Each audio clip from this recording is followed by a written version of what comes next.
Ya. Nah, yang ketiga yang jadi pertimbangan waktu menentukan materialitas adalah pertimbangan tentang hal-hal yang material bagi pengguna laporan keuangan. Jadi bagaimana dia kebutuhan informasinya seperti apa gitu.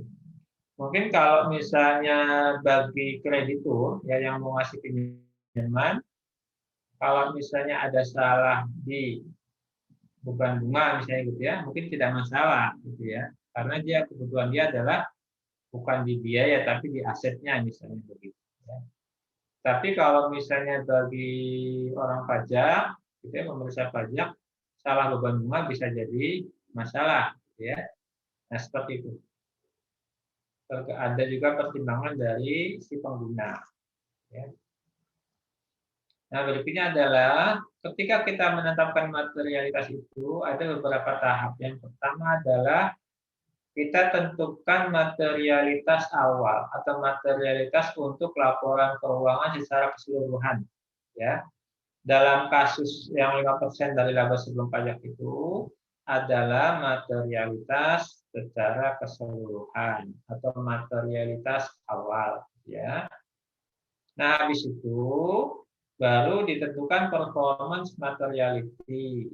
Nah, performance materiality ini seperti yang sudah pernah kita bahas di AKS kategori waktu semester kemarin, satu jumlah yang dialokasikan oleh auditor dari materialitas awal. Ya, jadi batas performance materiality ini ditentukan oleh auditor, ya, berapa persen gitu. Umumnya, auditor menetapkan performance materiality adalah 75% dari materialitas awal. Ya. Jadi nanti kalau misalnya tim audit itu mengaudit, yang dipegangin oleh penanggung jawab auditor kepada tim adalah yang 75 tadi. Ya. Dikatakan kalau materialitinya 100 juta, maka batas maksimum kesalahan yang bisa diputuskan oleh tim adalah 75 juta sebesar performance materiality. Yang 25% tentu itu adalah haknya si penanggung jawab. Ini analoginya sama dengan misalnya kita di satu perusahaan gitu ya. Di perusahaan dalam hal memberikan diskon penjualan ada batas-batas, misalnya kalau diskon sampai 3% itu cukup oleh manajer penjualan misalnya gitu ya. Tapi kalau misalnya ada customer minta diskon 5%, maka harus lapor ke direktur, misalnya seperti itu. Ya. Jadi itu adalah gambaran antara performance materiality dan materialitas awal. Nah, setelah itu baru dialokasikan ke segmen atau ke akun atau kelompok akun. Jadi dipecah-pecah nih dari performance materiality, berapa yang dialokasikan untuk kas, untuk piutang, dan sebagainya. Nah, konsepnya bukan membandingkan antara saldo, katakan saldo kas dengan materiality. Kemudian dikatakan, oh material, oh yang di bawah itu tidak material. Bukan demikian ya. Jadi yang dikerjakan di kelompok 2 itu keliru. Ya, jadi bukan membandingkan. Katakan materialitasnya 30 apa 300 ya? Di soal berapa materialitasnya? Halo? Kelompok 2, Sarah?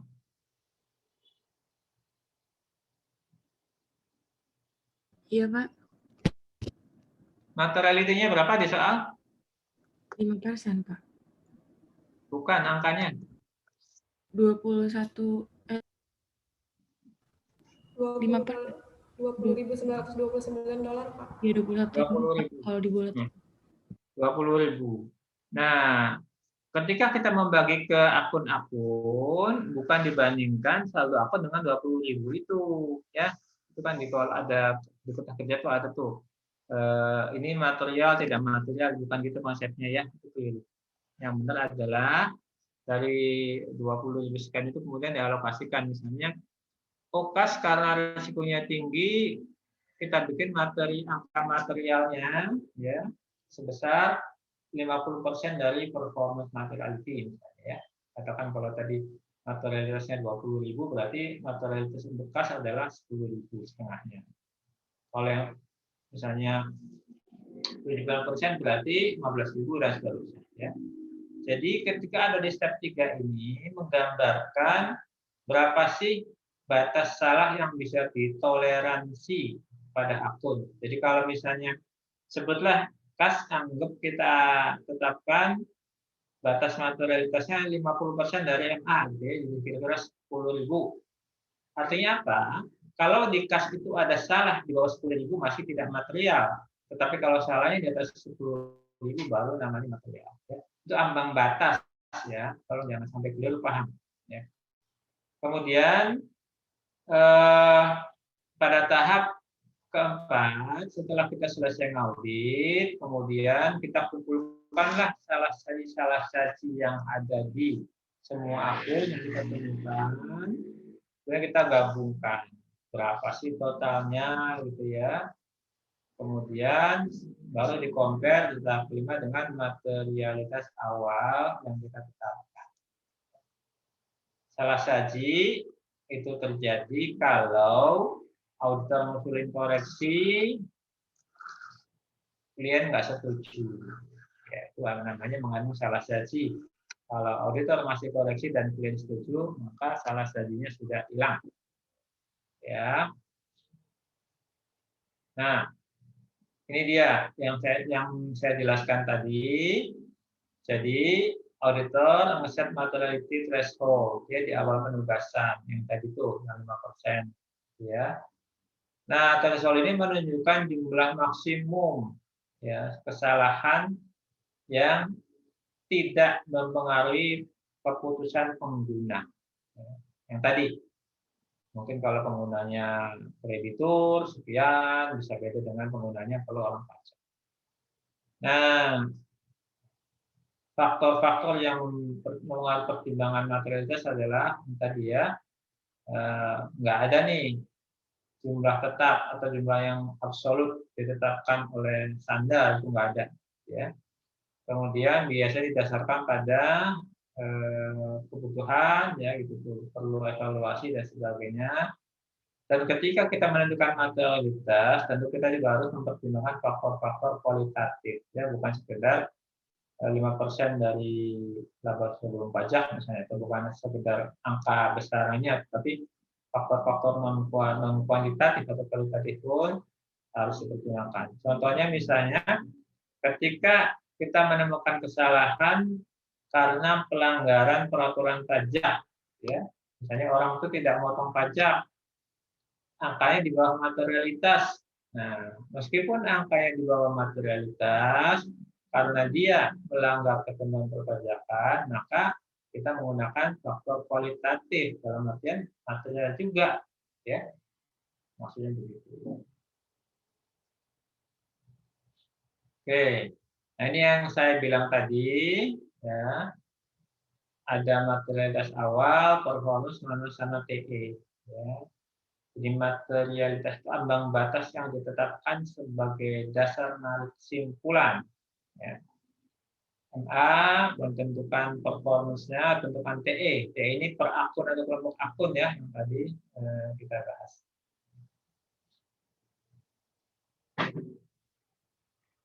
Oke. Dalam menentukan materialitas atau dalam melihat satu kesalahan, ada kemungkinannya dua ya. Karena memang beda pertimbangan antara manajemen sama auditor. Contohnya misalnya kalau kita bicara penyisihan piutang misalnya gitu ya, manajemen menetapkan penyisihan piutang berapa gitu kan, sejumlah tertentu. Bisa jadi kekecilan gitu ya. Auditor bisa beda, gitu. Mungkin karena beda sudut pandang. Ya. Auditor melihat satu piutang yang memang sudah benar-benar tidak diterima atau mungkin tidak akan diterima itu disisihkan. Kalau manajemen misalnya, oh enggak semua disisihkan, karena masih ada harapan dan sebagainya. Nah, atau bisa juga karena masalah sampel auditor, ya. Jadi auditor itu sangat penting dalam menentukan sampel. menggunakan pendekatan-pendekatan yang bisa diargumentasikan, ada argumen yang jelas supaya nanti ketika ada kesalahan itu bisa dipertahankan. Itu kira-kira overview dari saya. Nanti silakan kalian diskusikan apa yang sudah disiapkan dari materi kelompok 2. Namun sebelumnya kalau misalnya nggak tahu apakah mau nanya dulu atau nanti menunggu dari kelompok 2 saja, silakan. Silakan saya serahkan ke kelompok 2.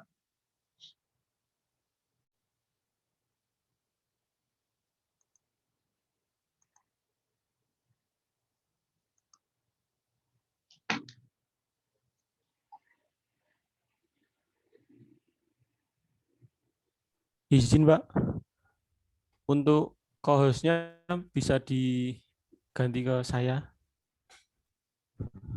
Oh, kok Sarah kenapa hilang? Sarah lagi izin ke kamar mandi.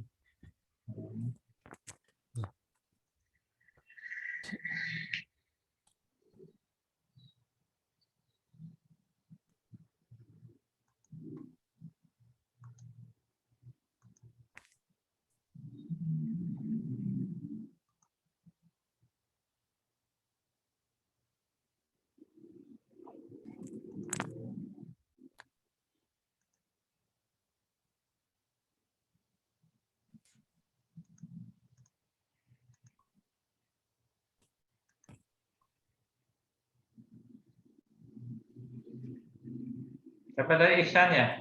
Iya, Pak. Mana nama Ihsan? Absen 19. Bentar dulu.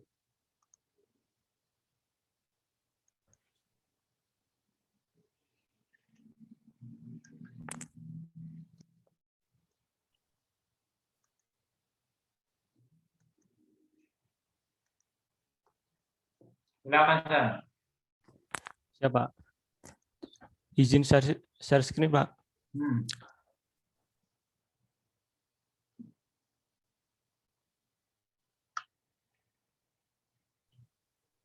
Apakah sudah terlihat? Ya, kelihatan. Baik.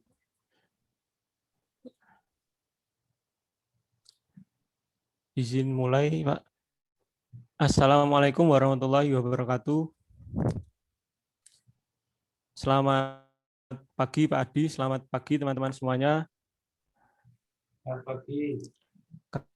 Kami dari kelompok 2 izin berpresentasi mengenai tugas TM2, yaitu risiko audit dan materialitas, di mana anggota kelompok 2 kami yang pertama ada Adinda Silvi Tiovani, absen 1, yang kedua Bulan Indah Purnama S, absen 7, yang ketiga Indah R. Wulandari, absen 13, yang keempat saya sendiri, absen 19, Muhammad Ihsanu Fikri, dan yang terakhir absen 25, Sarah Gokasi.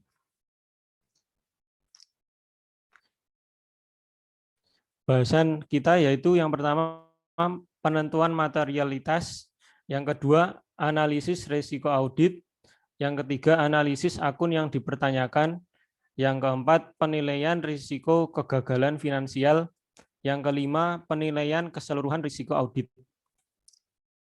Selanjutnya yang pertama akan dijelaskan oleh Bulan Indah. Saya akan membahas tentang penentuan materialitas. Nah, di sini di buku di soal ditentukan kalau materialitas Apple Blossom Colon Company ini adalah 5% dari laba sebelum pajak.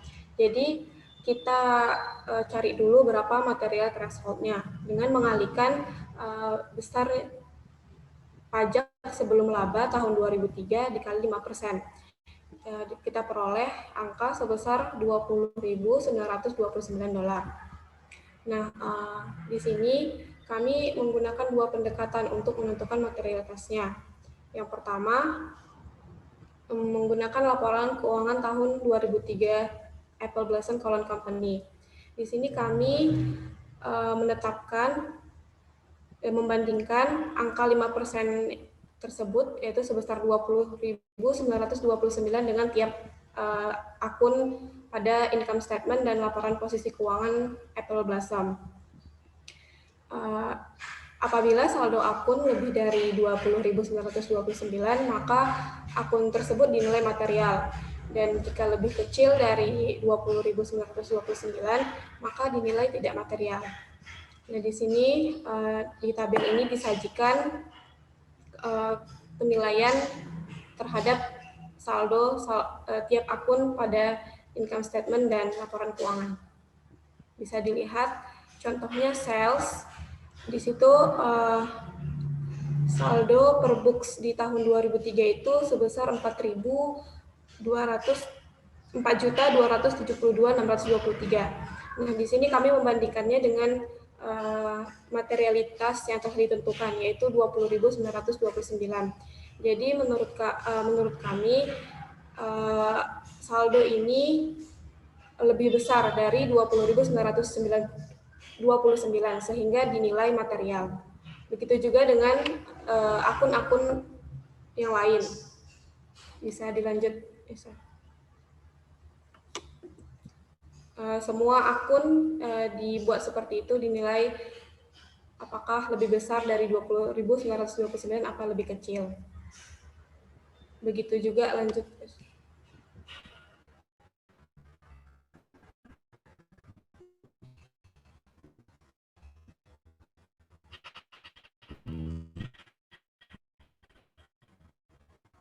Lanjut.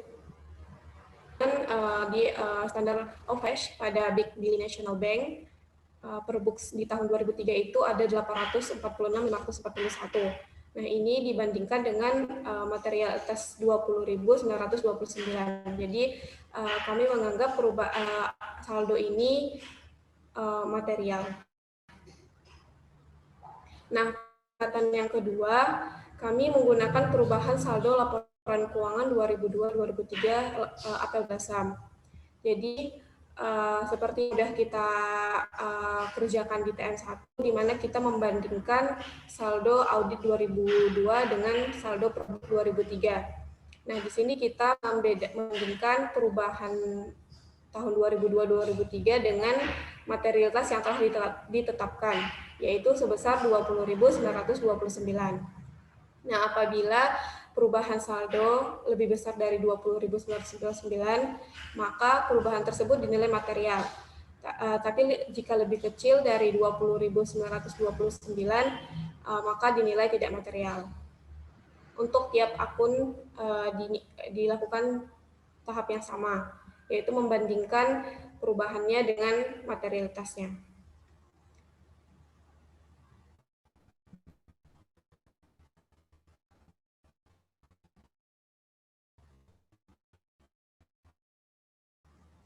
Accounts receivable, perubahan 1.201. Jadi kami membandingkannya dengan 20.929, yaitu lebih besar, maka dinilai material.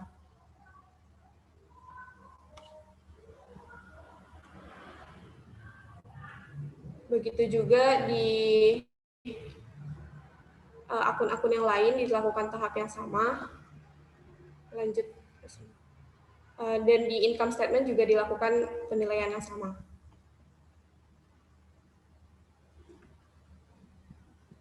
Jadi sekian penentuan materialitas.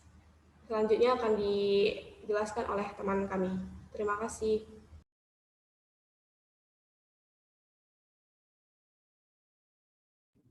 Selanjutnya ada analisis risiko audit. Jadi di sini ada akun-akun yang akan diberikan perhatian lebih lanjut dalam pemeriksaan. Yang pertama ada kas pada Big City dan juga second. Kemungkinan alasan bisnisnya perusahaan meminjam uang. Dan kemungkinan kesalahan dalam akunnya ada jurnal yang dibuat untuk melebih-lebihkan atau menaikkan kas perusahaan. Kemudian yang kedua ada piutang. Di sini kemungkinan alasan bisnisnya adalah perusahaan tidak dapat menagih piutangnya. Sementara kemungkinan kesalahan dalam akunnya adalah penjualan fiktif yang dibuat oleh perusahaan. Terus dalam akun selanjutnya ada penyisihan piutang tak tertagih. Perusahaan mungkin menargetkan penyisihan piutang tak tertagihnya lebih kecil daripada penerimaan atau kenyataannya. Nah, jadi kemungkinan kesalahan dalam akunnya itu adalah kesalahan penulisan. Di sini juga ada persediaan, asuransi dibayar di muka, dan sewa dibayar di muka, yang kemungkinan kesalahan dalam akunnya adalah kesalahan perhitungan. Sementara untuk kemungkinan alasan bisnisnya persediaan, mungkin perusahaan memberikan potongan harga besar-besaran agar cepat terjual. Sementara untuk asuransi, perusahaan itu ingin lebih menjamin keselamatan karyawannya sehingga membayar asuransi dibayar di muka. Terus yang kedua, kemungkinan alasan bisnis untuk sewa dibayar di muka adalah sewa sudah berjalan seiringnya waktu. Terus ada investasi pada sekuritas, yang mungkin perusahaan menargetkan investasi dalam bentuk lain, dan kemungkinan kesalahan dalam akunnya adalah kesalahan perhitungan sekuritas. Kemudian ada aset tetap, mesin dan peralatan. Perusahaan membeli mesin dan peralatan tambahan, dan kesalahan dalam akunnya adalah perusahaan salah dalam mencatat mesin dan peralatan yang mereka miliki.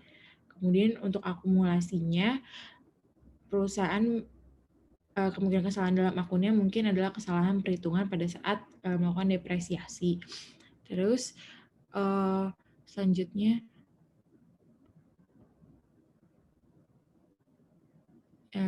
ada hutang.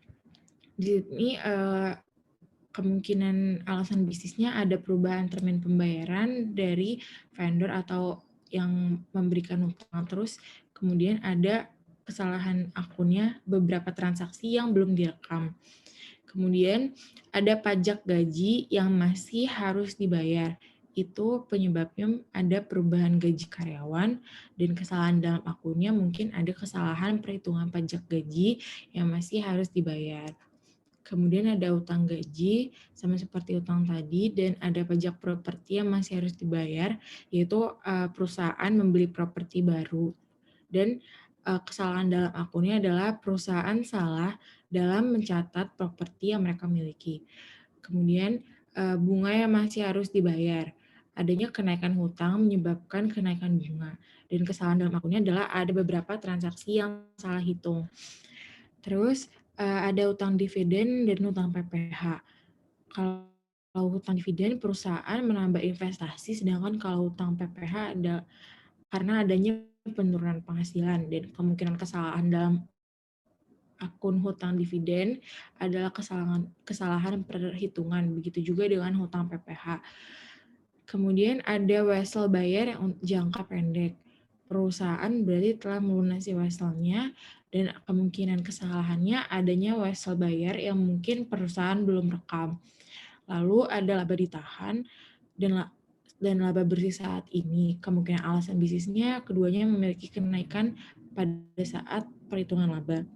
Terus untuk laba ditahan, pendapatan yang kelebihan atau beban yang terlalu sedikit. Kemudian ada kemudian ada laba bersih saat ini, sama juga dengan laba ditahan. Kemudian untuk penjualan, kemungkinan alasan bisnisnya perusahaan menjual produk lebih dari biasanya atau tidak seperti pada biasanya.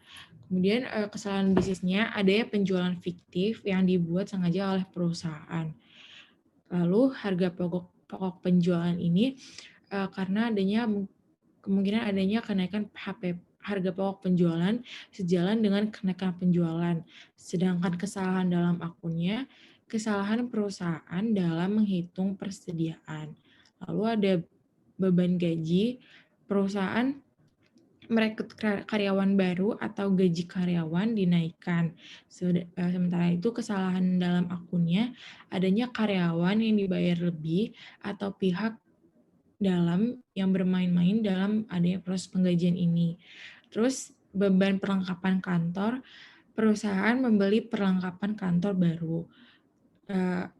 Kesalahan dalam akunnya kesalahan perhitungan. Begitu juga dengan beban alat kecil, sama seperti beban perlengkapan kantor. Selanjutnya,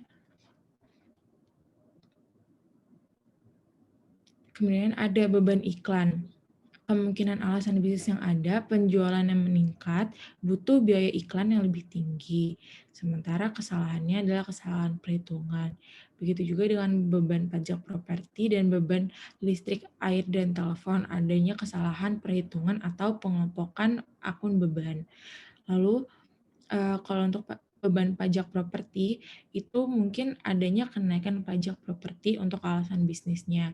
Dan beban listrik itu adanya pembelian peralatan baru oleh perusahaan yang mengakibatkan beban jadi semakin besar.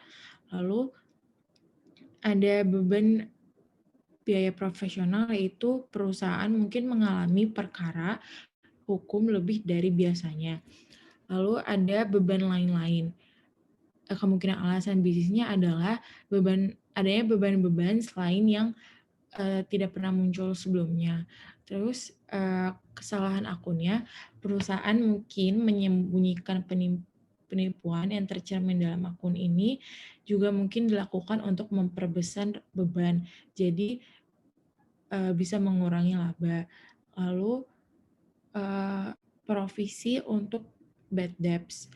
Perusahaan lebih banyak mencadangkan piutangnya karena merasa tidak akan tertagih atau ada perubahan dari bank. Kesalahan akunnya adalah kesalahan perhitungan. Begitu juga dengan beban pengiriman yang memungkinkan ada kesalahan perhitungan. Kesalahan dalam kemungkinan alasan dalam bisnisnya adalah mencerminkan kenaikan dalam penjualan sejalan dengan kenaikan biaya pengiriman. Kemudian ada untung rugi atas penjualan investasi, yaitu kesalahan bisnisnya adanya penjualan investasi oleh perusahaan, mungkin butuh dana. Kemudian beban PPH, kemungkinan alasan bisnisnya adalah perubahan tarif yang mengalami penurunan. Sedangkan kesalahan dalam akunnya, pajak penghasilan yang masih harus dibayar mungkin mengalami kelebihan. Selanjutnya akan dilanjutkan oleh teman kelompok saya. Terima kasih. Selanjutnya yang ketiga yaitu ada analisis akun yang dipertanyakan. Nah, jadi berikut akun yang dipertanyakan berdasarkan analisis perubahan maupun analisis common size. Yang pertama yaitu ada akun interest expense. Jadi kondisi interest expense ini mengalami penurunan. Kenapa mengalami penurunan? Karena padahal perusahaan itu melakukan hutang jangka panjang dengan jumlah yang signifikan di tahun 2003. Namun interest expense dalam data tidak menunjukkan kenaikan, tapi malah mengalami penurunan. Nah, ini kenapa kok mengalami penurunan? Jadi mungkin kemungkinan adanya beban bunga yang tidak tercatat sehingga semua data mengenai hutang harus diperiksa. Jadi notes payable long term ini meningkat sebesar 475.000. Namun interest expense ini menurun sebesar 6.354. Kan harusnya ketika hutang jangka panjang meningkat, beban bunga harusnya juga ikut meningkat. Nah, selanjutnya yang kedua, akun payroll tax expense. Nah, akun payroll tax expense ini juga mengalami penurunan. Keterangannya yaitu wages and salary expense mengalami kenaikan, dan kenaikan tersebut terjadi karena adanya kebijakan penambahan pegawai atau kenaikan gaji, sehingga payroll tax expense seharusnya mengalami peningkatan. Namun akun ini malah mengalami penurunan.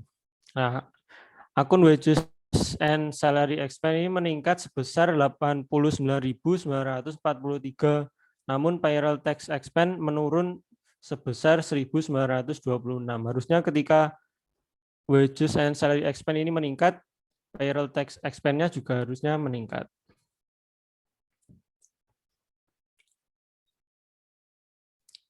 Selanjutnya akun yang ketiga yaitu ada federal income tax expense. Nah, akun ini juga ternyata mengalami penurunan. Yang terjadi adalah kenaikan laba sebelum pajak. Nah, federal income tax expense ini dalam data tidak menggambarkan kenaikan yang cukup berimbang dengan peningkatan laba perusahaan. Nah, net income before tax ini meningkat sebesar 19.990. Sedangkan federal income tax menurun sebesar 23.772. Seharusnya ketika kenaikan laba sebelum pajak meningkat, harusnya federal income tax-nya juga ikut meningkat, namun malah mengalami penurunan. Baik, selanjutnya nomor 4 akan dijelaskan oleh teman saya. Terima kasih. Selanjutnya ada penilaian risiko atas kegagalan finansial. Nah, penilaian risiko ini dinilai berdasarkan analisis terhadap rasio keuangan yang telah dihitung minggu lalu. Nah, yang dibandingkan itu rasio keuangan perusahaan Apple Blossom dengan rasio industri serta analisis atas perubahan dari tahun sebelumnya ke tahun 2003. Nah, yang pertama ada liquidity ratio untuk melihat kemampuan perusahaan membayar kewajibannya. Yang pertama ada current ratio. Bisa dilihat angkanya, analisisnya, current ratio Apple Blossom jauh di atas median industri dan meningkat kali lipat di tahun 2003. Dengan bisa dilihat median industrinya kan 1,9, sedangkan Apple Blossom itu di tahun 2003 6,77. Nah, peningkatan ini kemungkinan disebabkan adanya kenaikan aset lancar dan diiringi penurunan liabilitas lancar di tahun 2003. Mungkin kalau teman-teman mau lihat, bisa lihat Excel working trial balance sheet-nya Apple Blossom ya. Hasil ini menunjukkan dampak positif. Artinya, semakin besar kemampuan perusahaan dalam membayar atau menutup liabilitas lancarnya. Hal ini bisa dikarenakan perusahaan telah melunasi liabilitas lancarnya, peningkatan keuntungan perusahaan, atau adanya dana menganggur akibat perusahaan tidak efektif dalam berinvestasi. Selanjutnya rasio likuiditas yang kedua ada quick ratio. Nah, quick ratio ini kita juga melihat kemampuan perusahaan dalam membayar kewajiban jangka pendeknya, tapi kita mengeluarkan inventory karena inventory dinilai tidak terlalu liquid untuk diubah secara cepat ke dalam kas. Nah, quick ratio Apple Blossom menunjukkan hasil yang sangat baik. Nilainya juga di atas rata-rata industri. Quick ratio-nya memiliki akurasi lebih tinggi dalam menilai kemampuan perusahaan dalam membayar utang jangka pendeknya, karena inventory dianggap tidak terlalu liquid untuk dikonversi menjadi uang tunai. Nah, peningkatan ini kemungkinan disebabkan adanya kenaikan uang kas dan piutang bersih, dan diiringi penurunan liabilitas lancar di tahun 2003. Namun, sekuritas yang diperdagangkan justru menurun, yang mungkin mengindikasikan bahwa kemungkinan ada dana menganggur atau perusahaan tidak berinvestasi secara efektif. Selanjutnya ada activity ratio. Yang pertama ada akun receivable turnover. Apple Blossom memiliki nilai AR turnover yang tinggi, jauh di atas median industri, meskipun pada tahun 2003 berkurang cukup signifikan. Penurunan ini disebabkan oleh tingginya kenaikan piutang dagang bersih, meskipun penjualan bersih meningkat di tahun 2003. Penurunan rasio ini dapat menunjukkan bahwa efektivitas kinerja dalam penagihan piutang berkurang. Namun, jika dilihat dari median industri masih lebih baik. Selanjutnya ada days receivable. Nah, days receivable Apple Blossom berada jauh di bawah median industri. Peningkatan days receivable di 2003 disebabkan adanya penurunan AR rasio atau akun receivable turnover ratio. Peningkatan menunjukkan bahwa semakin lama rata-rata waktu yang diperlukan untuk mengubah piutang menjadi kas. Selanjutnya ada inventory turnover. Inventory turnover Apple Blossom jauh berada di bawah median industri. Pada tahun 2003 terdapat kenaikan inventory turnover. Kenaikan ini merupakan hal yang baik karena menunjukkan bahwa perusahaan dapat menjual barang dengan cepat dan mengindikasikan tingginya permintaan konsumen sehingga bisa lebih baik dari industri. Days inventory. Penurunan days inventory di 2003 disebabkan adanya kenaikan rasio inventory turnover di tahun 2003. Hal ini menunjukkan berita baik karena semakin cepat rata-rata waktu yang diperlukan dalam menjual perusahaan. Nah, kenapa days inventory ini dipengaruhi oleh inventory turnover? Karena dari formula kita mencarinya itu dia kan rumusnya 365 hari dibagi inventory turnover. Selanjutnya,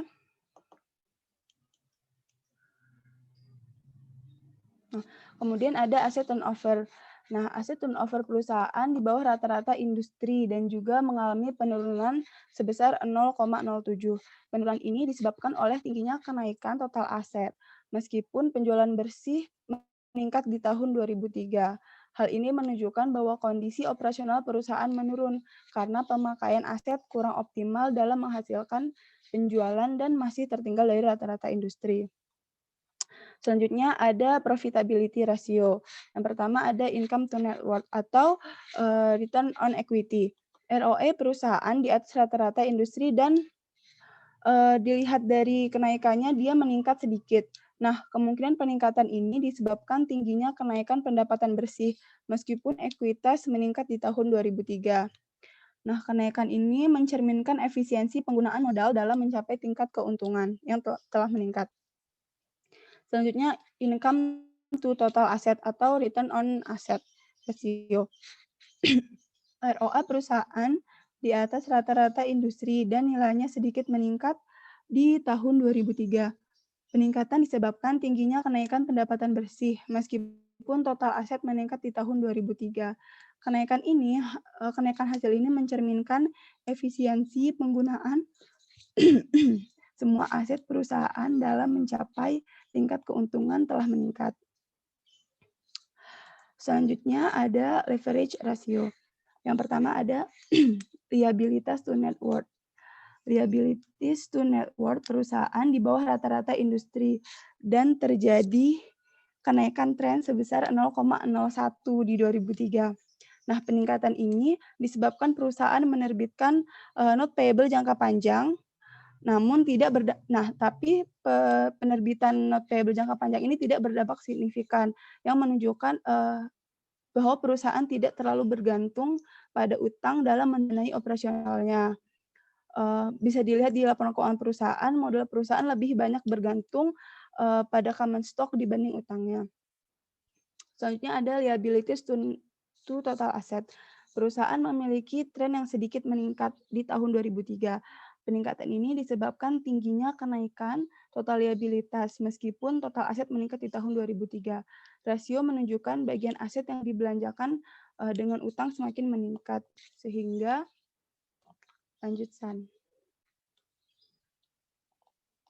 sehingga solvabilitasnya menurun meskipun lebih rendah dari rata-rata industri. Nah, rasio yang terakhir itu times interest earned. Nah, rasio TIE ini jauh di atas median industri dan terjadi kenaikan 0,98. Peningkatan ini disebabkan adanya penurunan beban bunga perusahaan sebesar minus 23,11%. Nah, kenaikan ini menunjukkan bahwa perusahaan semakin mampu dalam membayar beban bunga di masa mendatang. Dari analisis rasio di atas bisa disimpulkan bahwa dari rasio likuiditas mengalami peningkatan secara signifikan, menandakan perusahaan semakin mampu membayar kewajiban jangka pendek karena aset lancar semakin mudah dicairkan melebihi di atas median industri. Kemudian rasio aktivitas menggambarkan bahwa perusahaan semakin sulit dalam menagih piutang. Sementara itu, aktivitas penjualan semakin optimal karena persediaan menjadi lebih mudah terjual. Kedua rasio ini lebih baik dari rata-rata dari median industri. Namun, penggunaan aset masih belum maksimal dalam mendukung kegiatan operasional perusahaan. Yang ketiga, rasio profitabilitas mengalami peningkatan meski tidak signifikan, tetapi lebih baik dibanding median industri dalam penggunaan aset dan modal untuk mengoptimalkan penjualan. Yang terakhir ada rasio solvabilitas atau leverage ratio. Perusahaan mencerminkan bahwa perusahaan semakin kesulitan dalam mengembalikan kewajiban total, namun semakin mampu dalam pembayaran beban bunga utang. Rasio solvabilitas perusahaan lebih baik dari rata-rata industri.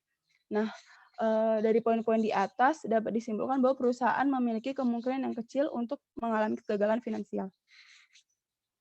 Selanjutnya dijelaskan oleh teman saya. Terima kasih. Selanjutnya, penilaian keseluruhan risiko audit atau overall appraisal of audit risk. Secara keseluruhan, data yang kami miliki ini, kelompok kami menyimpulkan bahwa klien dapat dikategorikan dalam low risk audit client atau klien dengan resiko audit yang kecil. Beberapa hal yang bisa diperhatikan dari materi dokumen permanen adalah yang pertama itu di sini kami mempertimbangkan analisis going concern berdasarkan kondisi finansial perusahaan atau risiko kebangkrutan dari Apple Blossom. Hasil analisisnya itu yang pertama, perusahaan itu tidak memiliki masalah dalam going concern karena working capitalnya itu bernilai positif, atau selisih current asset sama current liabilities-nya itu bernilai positif, yang berarti aset lancarnya itu lebih dari liabilitas lancar. Serta perusahaan ini tuh mayoritas memiliki rasio keuangan yang sama dengan median industri atau rata-rata rasio industri.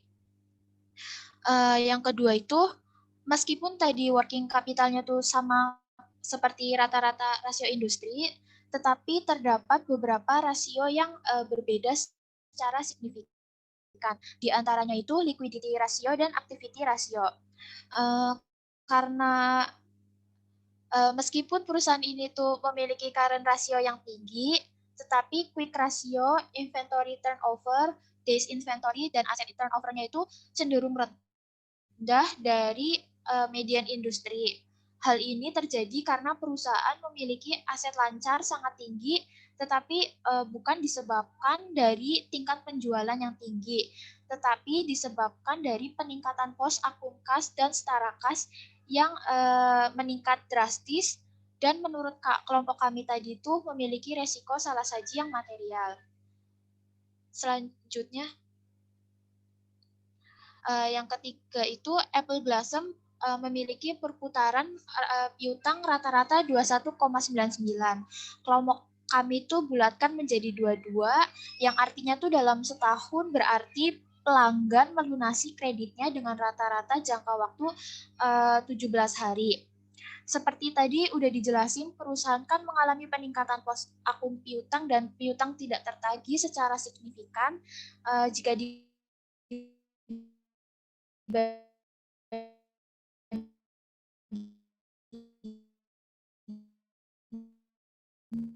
kan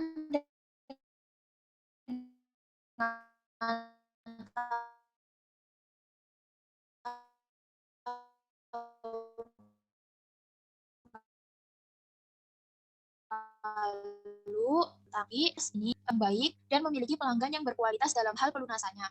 Kesimpulannya, keadaan finansial perusahaan Apple Blossom itu baik dan banyak kenaikan dari tahun sebelumnya, dan perusahaan jauh dari kebangkrutan atau risiko kebangkrutannya itu kecil. Yang kedua itu integritas manajemennya. Apple Blossom itu memiliki lingkungan kontrol yang baik untuk sebuah perusahaan yang kecil. Manajemen itu selalu menumbuhkan suasana yang mendukung untuk kebijakan dan prosedur kontrol yang lebih efektif. Kelompok kami itu melihat dari beberapa komen yang berhubungan dengan lingkungan kontrol Apple Blossom. Bisa dilihat di halaman 24, di mana komentarnya itu yang pertama, Apple Blossom perusahaannya itu berintegritas dan beretika. Selama 14 tahun, perusahaan kami mengaudit Apple Blossom, dan selama itu juga kami dihadapkan dengan karyawan yang berintegritas dan beretika. Yang kedua, manajemen di Apple Blossom itu selalu menempatkan orang yang kompeten. Kebanyakan karyawan Apple Blossom sudah terlatih dan kompeten. Yang ketiga, Apple Blossom tidak punya auditor internal. Mereka mengandalkan controller dan bendahara untuk selalu mengawasi keadaan keuangan perusahaan. Yang keempat, manajemen percaya kontrol itu penting. Kepala departemen secara teratur berdiskusi dengan karyawan mengenai prosedur dan kontrol perusahaan. Yang kelima, manajemen tidak menyiapkan bagan struktur organisasi formal karena perusahaannya kecil, karyawan dan manajemen sudah paham atas job desk masing-masing. Yang keenam, job description diurus manajer personalia dalam manual kebijakan kepegawaian karena perusahaannya kecil, karyawan dan manajemen sudah paham atas job desk masing-masing. Yang ketujuh, tidak ada pelatihan formal dan peraturan promosi. Rekrutan dan pemecatan dilakukan oleh berbagai kepala departemen setelah berkonsultasi dengan Mr. Lancaster. Dewan itu menetapkan kompensasi untuk semua personel yang digaji. Secara umum, karyawan tampak terlatih dan mampu menjalankan tugas masing-masing secara kompeten. Nah, dapat disimpulkan dari komentar tadi itu integritas manajemen Apple Blossom itu sangat memperhatikan pelaksanaan kontrol dan prosedur di perusahaannya. meskipun beberapa mungkin tidak ada bentuk formalnya, tapi dalam praktiknya sebagian besar karyawan Apple Blossom itu mematuhi peraturan manajemen dan selalu mendukung untuk adanya kontrol dan prosedur yang lebih baik untuk tercapainya internal kontrol yang baik. Yang terakhir, risiko litigasi terhadap auditor. Tadi itu rasio-rasio keuangan masih dianggap wajar. Jadi risiko litigasi itu dapat dikatakan rendah meskipun beberapa pos akun yang harus dikaji meskipun masih ada pos yang harus dikaji secara lebih lanjut seperti masalah penagihan piutang serta adanya peningkatan current asset yang bukan disebabkan oleh peningkatan penjualan. Terus selama 14 tahun menggunakan jasa auditor eksternal, perusahaan selalu mendapatkan opini wajar tanpa pengecualian. Selanjutnya, perusahaan juga tidak memiliki catatan permasalahan hukum dengan auditor eksternal. Jadi kesimpulan dari resiko litigasinya itu sangat kecil untuk Apple Blossom. Sekian.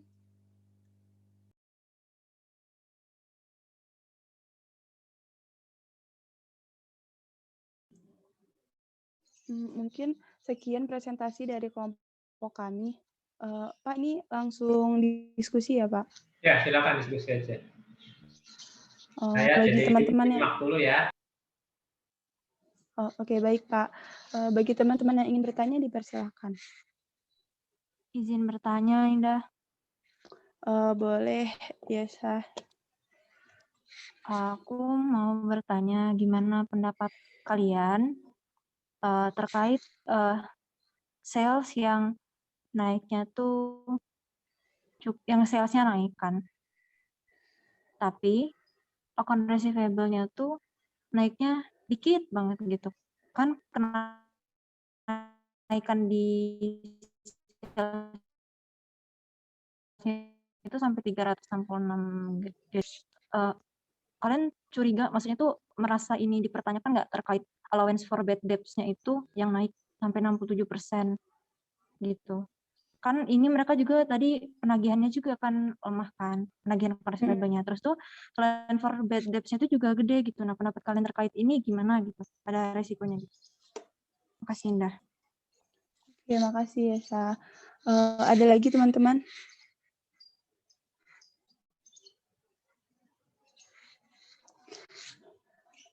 Sambil menunggu teman-teman yang ingin bertanya, kami izin berdiskusi.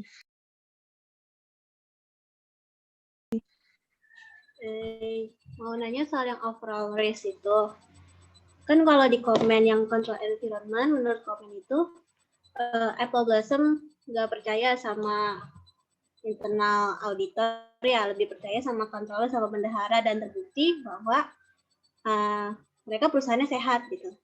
Tapi menurut kalian sendiri, sebenarnya internal auditor itu necessary gak sih? Dan bakal memberi pengaruh yang beda nggak kalau misalnya mereka memakai internal auditor? Terima kasih. Oke, terima kasih Miranti.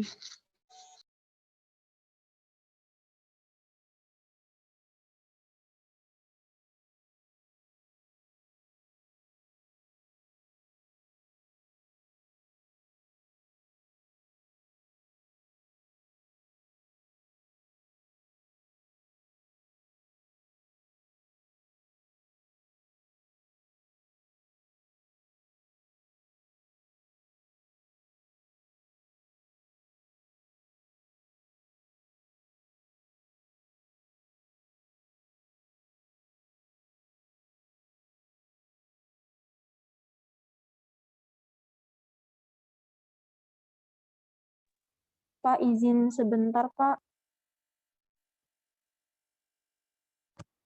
Ya, silakan atur aja. Pak mau izin rapid sebentar, Pak. Kenapa? Mau izin rapid sebentar, Pak. Oh, silakan. Bukan, rapid antigen, Pak. Ya, nggak apa-apa. Bentar ya, Pak. Keluar aja dulu. Izin ya, Pak, sebentar. 5 menit aja, Pak. Silakan. Mudah-mudahan negatif.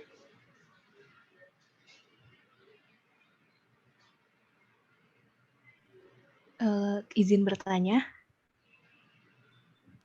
Iya, silakan Nisa.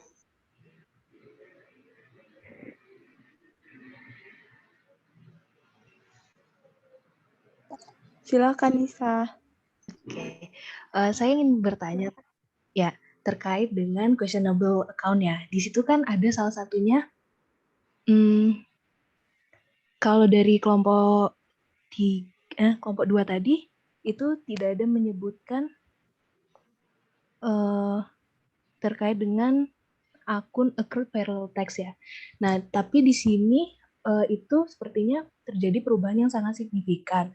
Nah, saya kebetulan kelompok kami itu memasukkan akun itu di bagian questionable account ini. Menurut teman-teman ini termasuk akun yang diragukan nggak? Karena di sini juga saya tidak menemukan gitu kenapa dia mengalami peningkatan yang sangat signifikan. Sedangkan kan kalau accrued property tax maksudnya, maaf, accrued property tax ini itu kan terkait dengan pajak properti ya, bangunan dan tanah itu. Nah, di sini padahal tidak terjadi peningkatan ataupun penjualan akun accrued property tax. Menurut teman-teman itu perlu dimasukkan nggak? Terima kasih. Maksudnya accrued property tax apa accrued payroll tax? Accrued property tax. Ya. Oh, oke. Oke, mungkin kita sesi pertanyaannya dibatasi dulu ya teman-teman, 3 pertanyaan. Kami diskusi dulu untuk mencari jawaban dari 3 pertanyaan tadi.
Udah dah.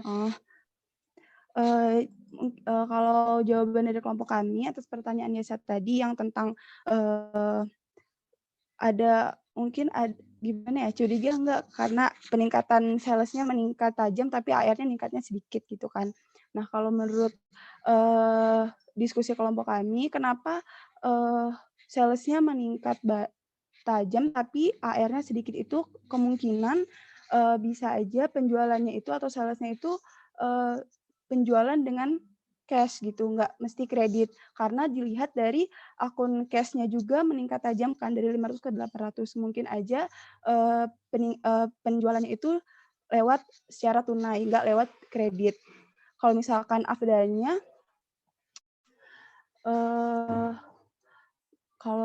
afdalnya, menurut kami itu masih normal karena dilihat dari peningkatannya kan sekitar 7.000. Nah, peningkatan AR-nya juga tidak terlalu signifikan gitu. Mungkin ada tanggapan ya, Sah?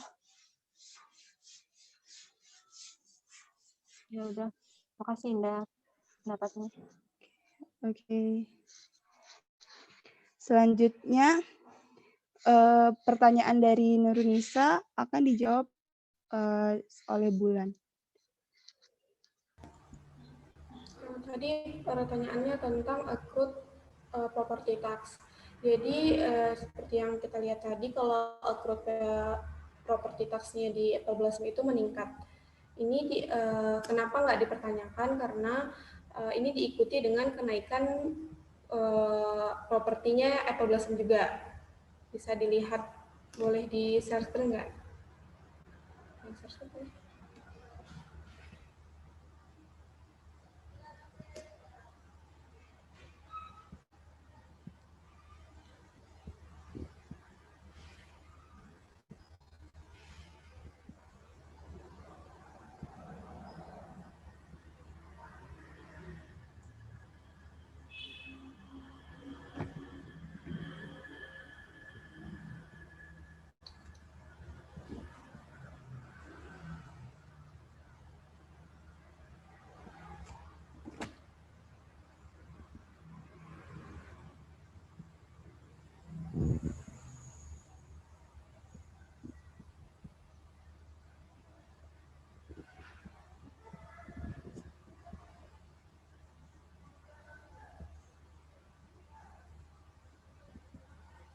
Yang ke atasan, yang di bagian materialitas.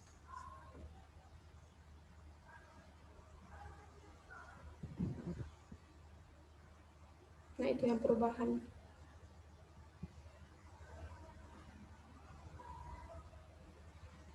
Yang bawah.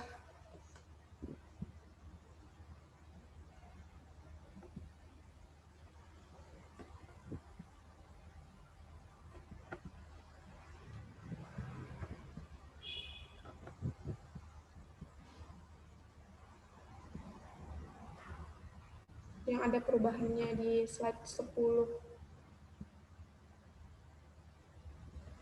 Di slide.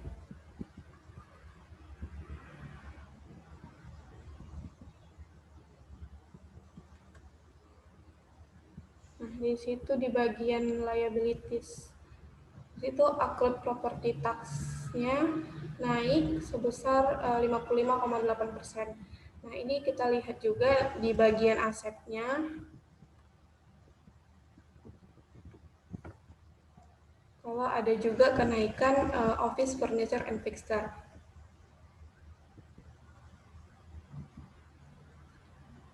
Nah, jadi kenaikan ini diikuti dengan kenaikan properti. Jadi bukan, menurut kami ini bukan merupakan akun yang dipertanyakan. Kalau tadi terkait payroll tax, di sini payroll tax-nya itu kan menurun sebesar 24 sekian persen. Nah, ini juga diikuti dengan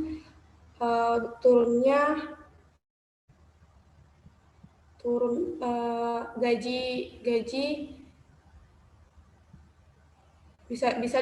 bisa merupakan kemungkinan dari gaji yang berubah, jadi sehingga payroll tax-nya itu juga berkurang gitu.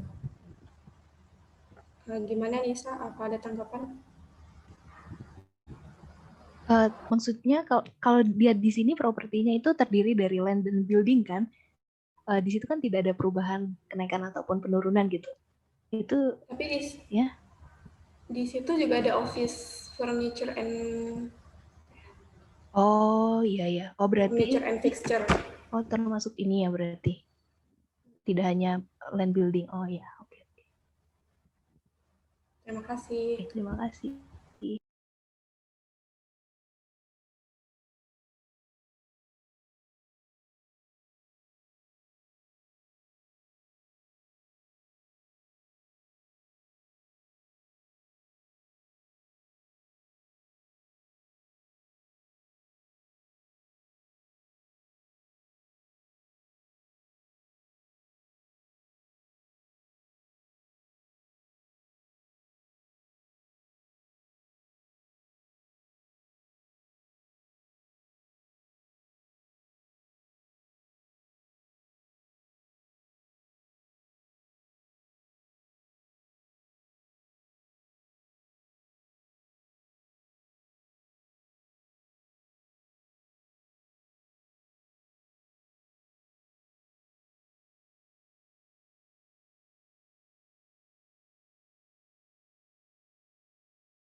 Izin bertanya boleh nggak?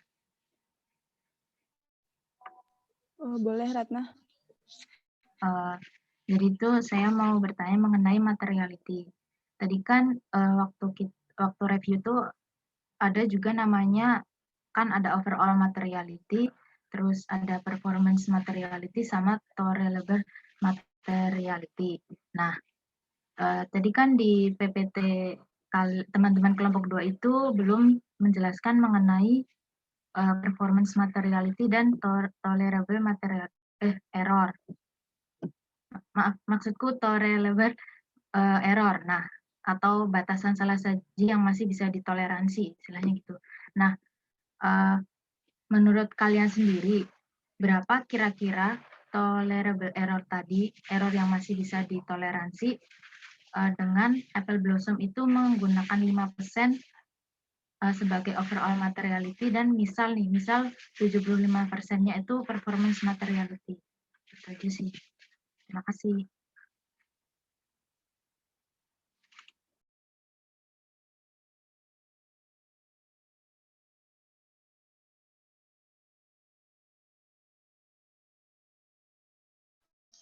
Saya bertanya sekalian boleh nggak?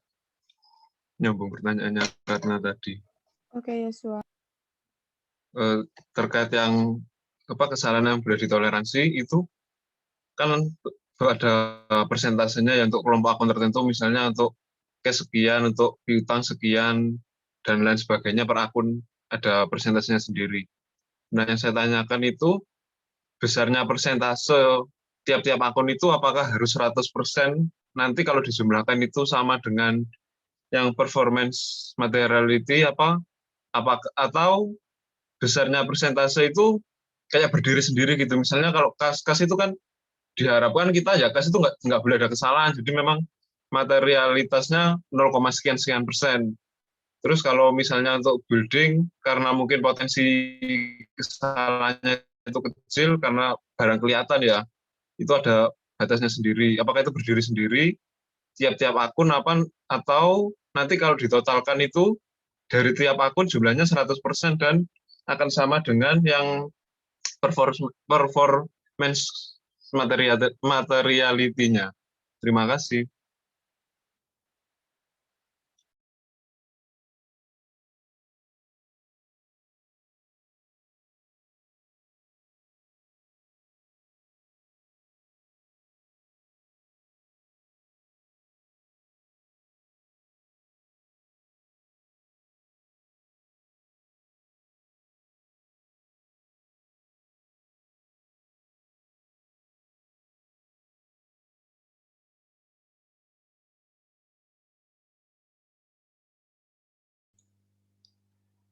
Izin menjawab pertanyaannya Miranti tadi terkait internal audit.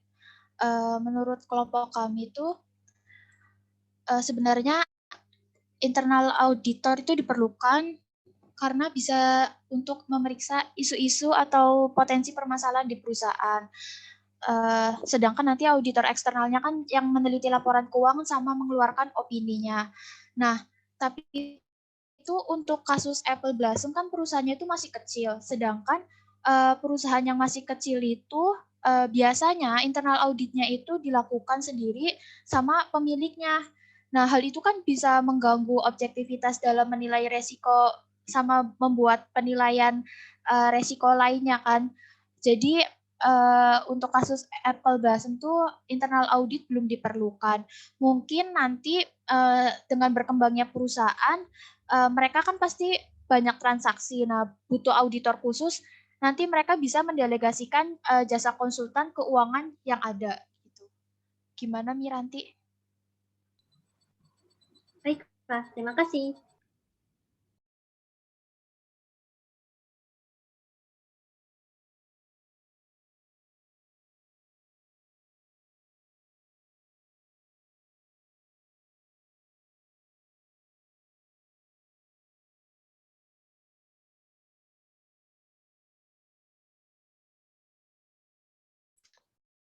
Izin menjawab pertanyaannya Ratna. Nah, jadi mungkin kami ada kekurangan dalam menjawab penentuan materialitas yang sudah dijelaskan Bapak tadi. Nah, jadi sesuai penjelasan tadi, kita bisa menentukan tolerable error yang biasanya 75% dari material awal. Gimana, Ratna?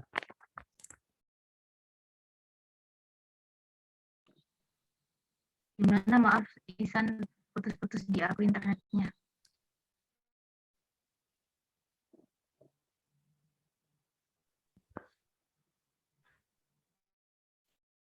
Jadi nanti kita bisa menentukan tolerable error-nya yang biasanya 75% dari material awal.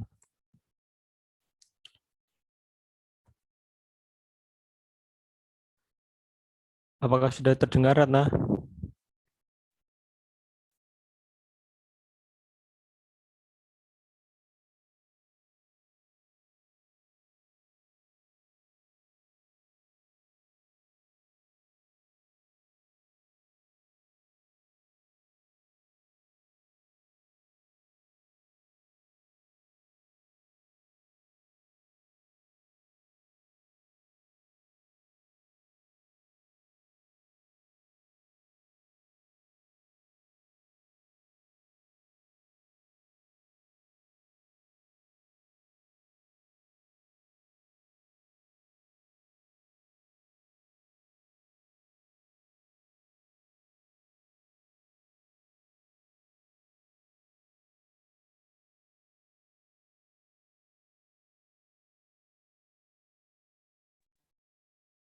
Apakah suara saya terdengar?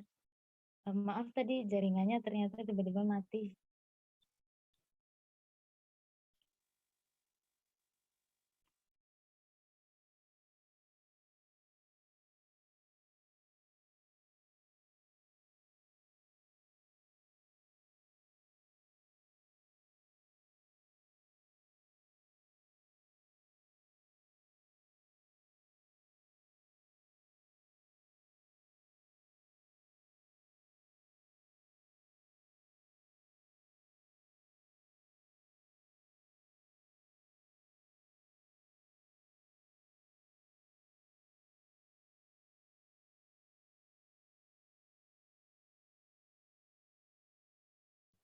Gimana, Rat? Minta tolong bisa diulangi. Oh ya, Soalnya tadi jaringannya langsung mati. Ya. siap-siap. Jadi Maaf nanti ya. kita, ya, santai. Jadi nanti kita bisa menentukan tolerable error-nya yang biasanya 75% dari material awal. Begitu, Rat. Oke. Ya, terima kasih. Sama-sama, Rat.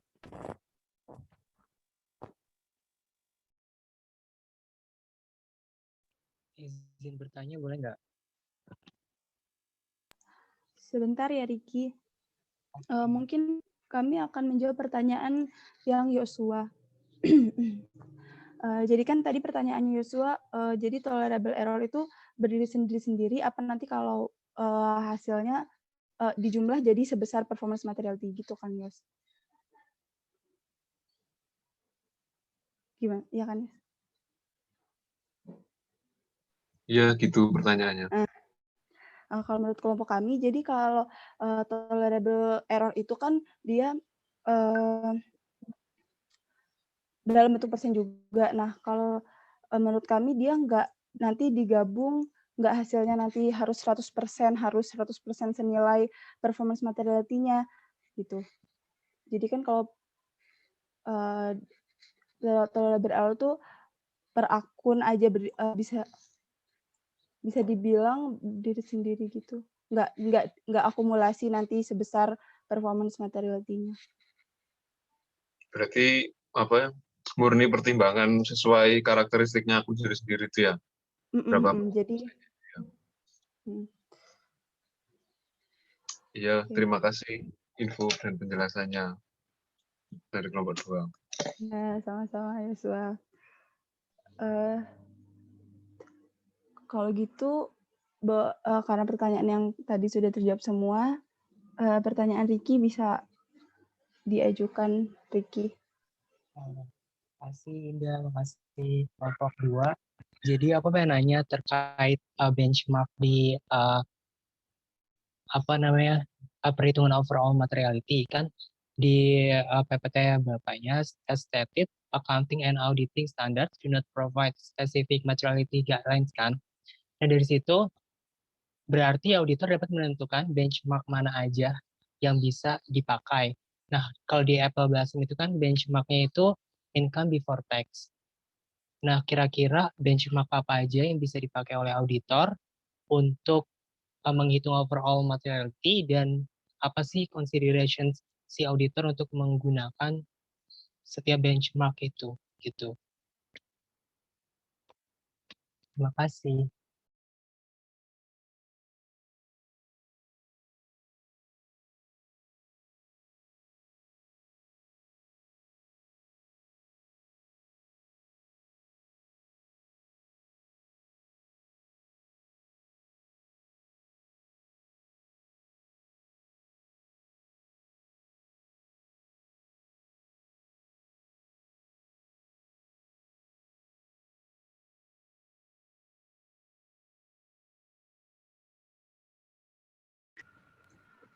Barusan ada satu pertanyaan lagi, Pak, yang belum terjawab. Silakan jawab. Ines, kenapa Ines sakit kepala?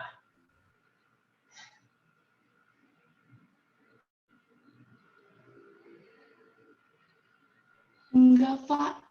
Yang rapid tadi siapa? Dinar. Kenapa Dinar lagi di kantor? Apa? Lagi di PKL? Iya, Pak. Oh, memang PKL ya? Sekolahnya Bukan, gitu? Pak. Hah? Ini apa tuh? Kan PKL udah selesai. Terus jadi kantornya minta jadi CSR kayak pengabdian masyarakat ke mahasiswanya gitu loh, Pak. Wes, mantap, mantap. Jadi satu Gimana, miliar. negatif kan? Nggak tahu, Pak. Kayaknya negatif. PCR yang di hidung apa yang di mulut apa di tangan? Yang di hidung. Oh, 10 menit keluar tuh. Iya, Namanya negatif. bentar lagi kayaknya. Iya.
Ini kelompok 2 masih diskusi.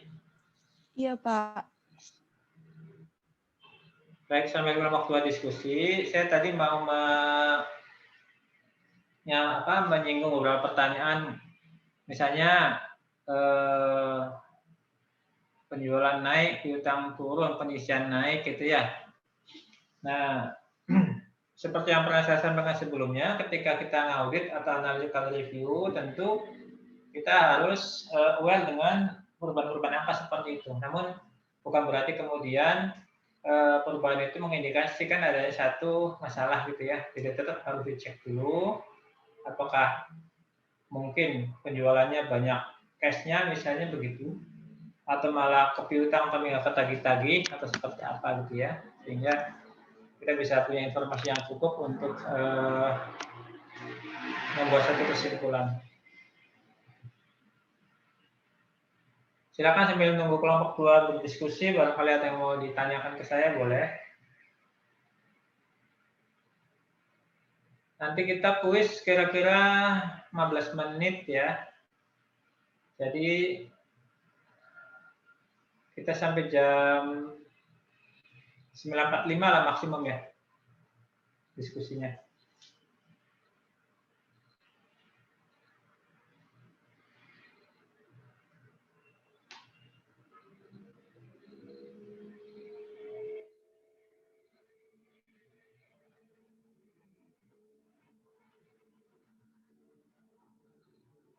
Izin menjawab pertanyaan Riki tadi ya.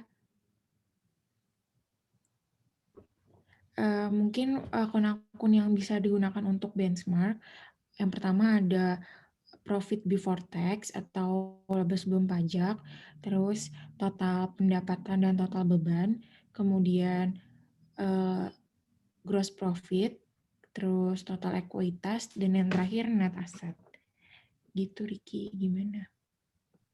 Oke, makasih Sarah. Iya.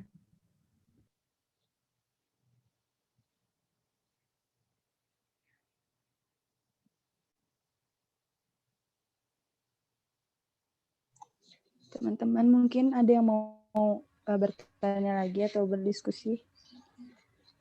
Izin bertanya, dah. Iya.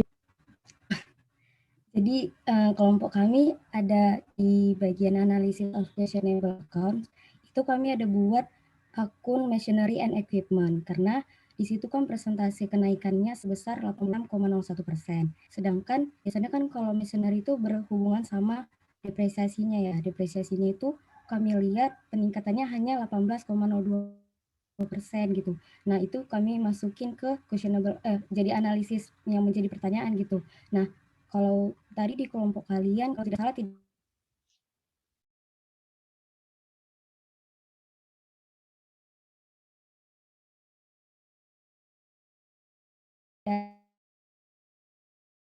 ada menampilkan itu gitu. Nah, menurut kalian apakah kami benar jikable gitu?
Bukan salah saji yang menyebabkan opini tahun lalu atau sebelumnya adalah adverse. Ya.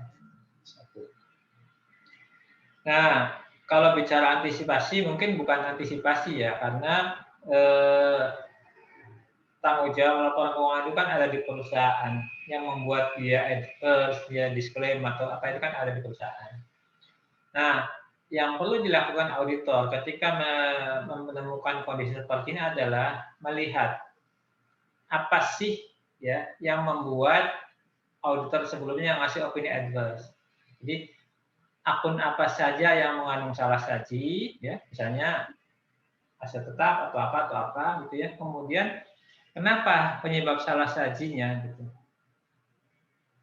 Nah, sehingga setelah kita mengidentifikasi itu, kemudian kita lihat ketika tahun sekarang kita melakukan audit, apakah kondisinya masih sama atau perusahaan sedang melakukan perbaikan-perbaikan. Hanya kalau kondisi masih sama, tentu kita akan memberikan opini yang sama. Gitu ya. Nah, ketika perusahaan sedang melakukan perbaikan, kita bisa melihat apakah perbaikan yang dilakukan itu sudah sesuai dengan saran auditor sebelumnya atau belum, ya. Dan apakah perbaikan yang dilakukan itu berdampak pada hilangnya salah saji material pada akun-akun yang menyebabkan auditor ngasih opini advice. Seperti itu, Delphi atau Delphi ya. Terima kasih Bapak, sudah jelas. Yang lain?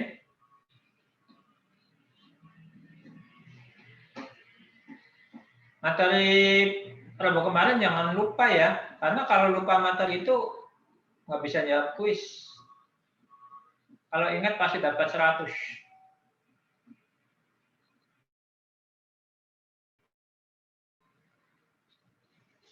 Silakan, yang mau nanya lagi masih ada waktu.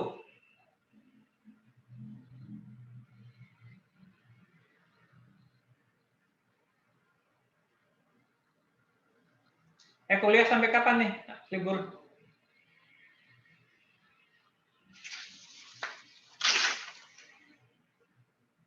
Halo, ada yang tahu nggak jadwal?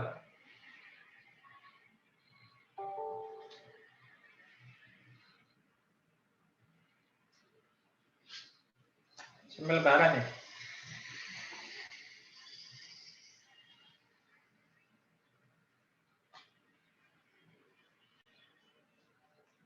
Masih yang mau nanya?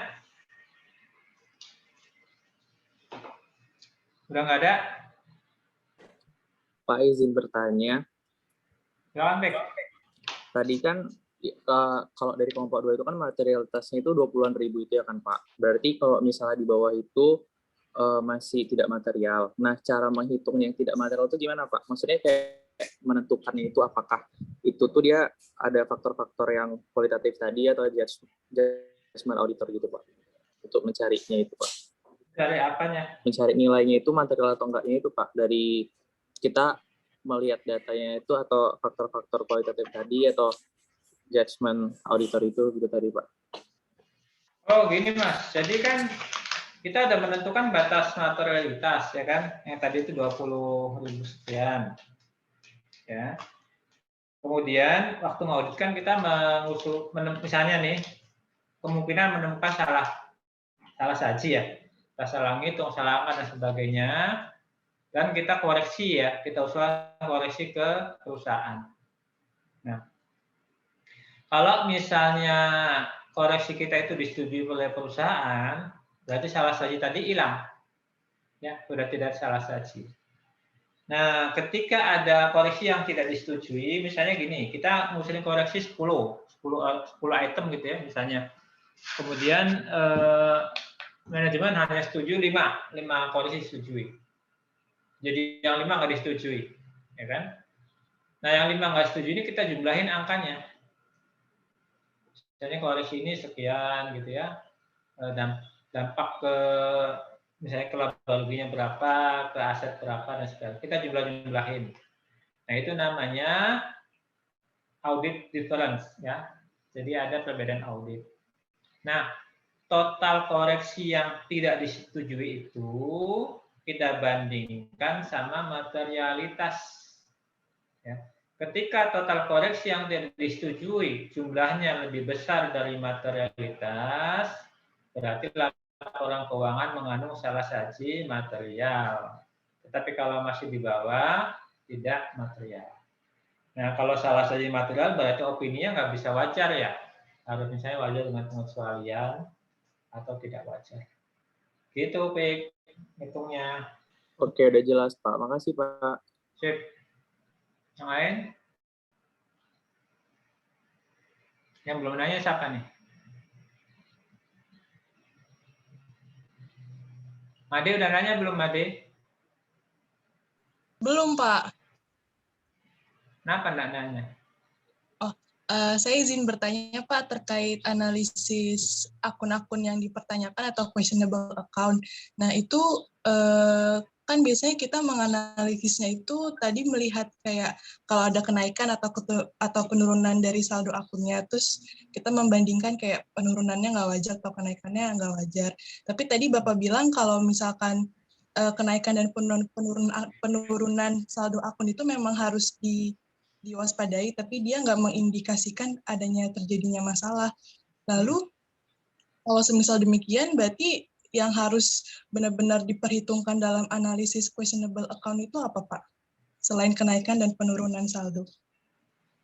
Oke, kenaikan dan penurunan saldo yang tidak normal itu salah satu atau indikasi awal. Ya, indikasi awal ketika kita harus memberikan perhatian pada akun-akun yang mengandung naik turun seperti itu ya, itu dulu.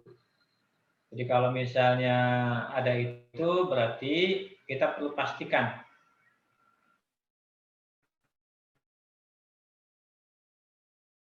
apakah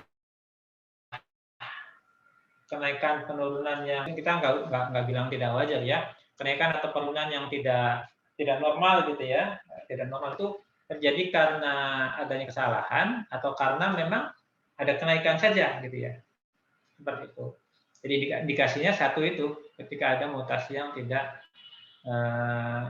normal atau misalnya ada saldo yang dari tahun ke tahun sama gitu ya, misalnya piutangnya kok nggak naik-naik, nggak turun-turun, itu pun indikasi bahwa kemungkinan ada sesuatu di akun tersebut yang harus kita dalami dulu ya, nggak langsung kita ambil kesimpulan.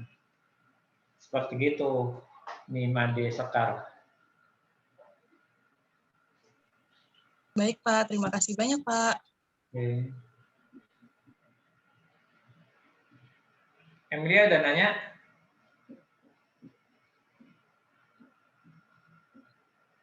Udah jelas?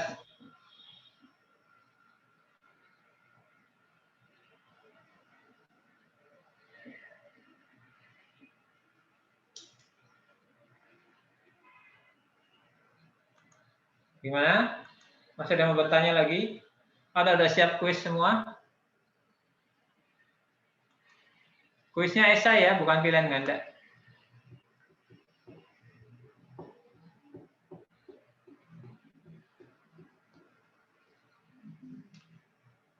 Kalau kuisnya saya share ke... Belum, Pak. Enter ya. Nah, itu dia. Itu kuisnya 15 menit dari sekarang ya. Silakan diakses dulu, nanti saya tutup linknya jam 9.35. Jangan nyontek ya sama teman sebelah.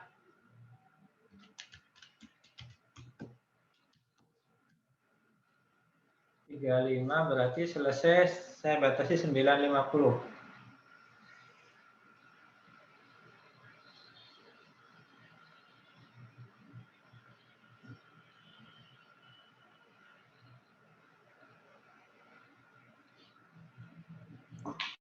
Pak, ini alamat emailnya pakai yang domain stan ya, Pak?